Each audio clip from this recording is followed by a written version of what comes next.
हरे कृष्णा। राधे राधे। हम सभी साधक वैदेही की आत्मकथा श्रवण कर रहे हैं। भाग 34 गतांक से आगे।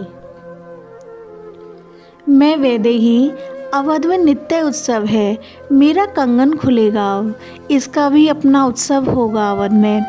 ये इस तरह की रीत है कि कंगन कोई श्रेष्ठ ब्राह्मण ही खोलता है, और तुम दोनों दंपत्ति जो विश्व में अद्वितीय हो, तो ऐसे अद्वितीय दंपत्ति का कंगन कोई साधारण ब्राह्मण कैसे खोल सकता है। ये बात मुझे मेरी सासू माँ कौशल्या जी ने बताया था। बहू, गुरु वशिष्ठ जी बड़े चिंतित हैं। विवाह के इस कंगन को खोलने वाला ब्राह्मण श्रेष्ठ हो, और इससे भी बड़ी बात ये होनी चाहिए कि वही ब्राह्मण दंपत्ति के कंगन खोलेगा जिसने कभी वेद को बेचा नहीं है, अपने कर्मकांड का मूल्य नहीं लिया है। अब बहू, तुम ही बताओ, ऐसा ब्राह्मण कहाँ मिलेगा। अब कर्मकांड करवा के तो दक्षिणा हर विप्र लेते ही हैं। स्वयं गुरु वशिष्ठ जी भी कर्मकांड करवा के दक्षिणा को स्वीकार करते ही हैं, पर खोज में लगे हैं गुरु महाराज। देखो कब तक ऐसा अद्भुत ब्राह्मण मिलता है। होगा तो कहीं। मेरी सासू माँ मुझे आज कहा था। मेरे अवध में आए हुए 3-4 दिन तो हो ही गए हैं। ब्राह्मण मिल गया। मेरे पुत्र और मेरी पुत्रवधू के कंगन का खोलने के लिए योग्य ब्राह्मण मिल गया। चक्रवर्ती महाराज आज बड़े प्रसन्न हैं। उन्होंने मेरी सासू माँ को कहा भी था, सुनो महारानी, गुरु महाराज को ऐसा ब्राह्मण मिल गया जिसने कभी वेद और कर्मकांड को बेचा नहीं है। जो दक्षिणा मिला उसे स्वीकार तो किया, पर किसी और को फिर दान में दे दिया। पर सोच में पड़ गए चक्रवर्ती महाराज और वहाँ से चले गए थे। मैं जब वहाँ पहुँची तब चक्रवर्ती महाराज जा चुके थे। मेरे वहाँ पहुँचते ही मुझे अपने हृदय से लगा लिया था मेरी सासू माँ ने। बहू, मैं बहुत खुश हूँ, प्रसन्न हूँ।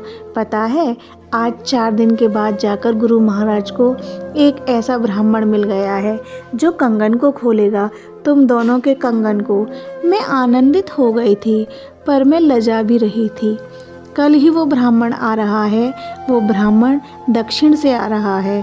मुझे बताया था मेरी माँ कौशल्या जी ने। वो ब्राह्मण श्रीमंत लगता है। बहू, चक्रवर्ती महाराज ने उसे लाने की व्यवस्था की तो गुरु वशिष्ठ जी ने कहा, उसके पास स्वयं का विमान है, वो स्वयं विमान लेकर आएगा। ऐसा ब्राह्मण, श्रीमंत ब्राह्मण लगता है। ब्राह्मणों में अपवाद है, ये है ना बहू। मुझे ही ये सारी बातें बताती थी मेरी सासू माँ।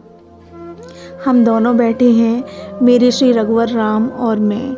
सारी तैयारियां हो चुकी हैं, पर वो ब्राह्मण अभी तक नहीं आया। गुरु महाराज आएगा ना तो वो ब्राह्मण, कहीं हमारी ये विधि अधूरी ना रह जाए।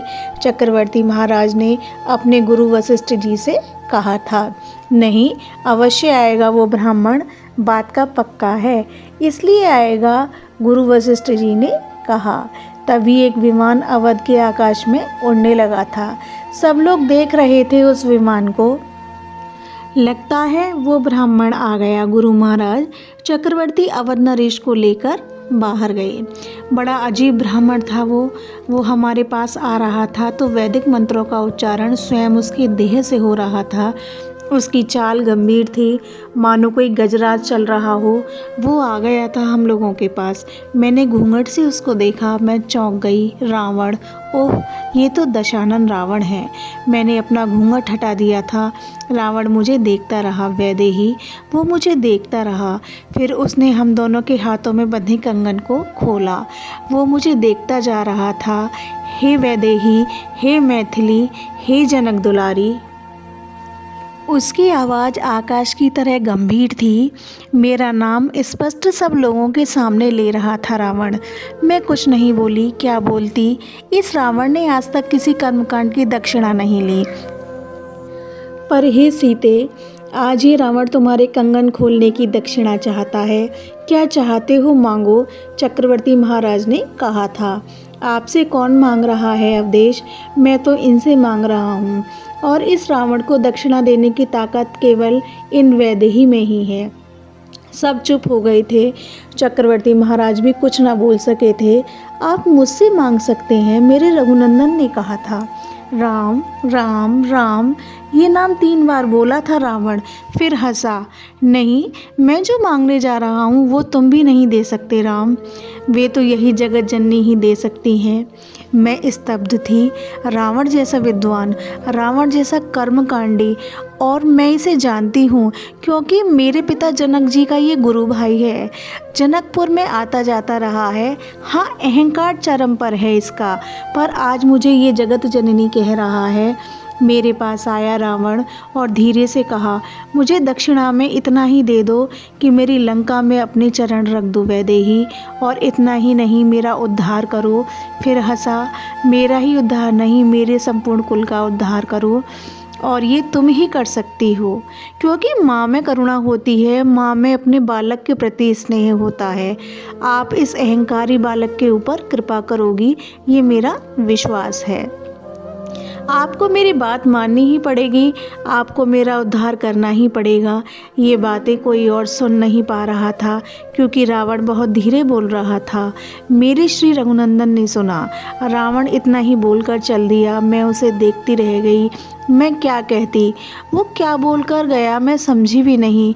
मेरे बगल में श्री रघुनंदन विराजे हैं।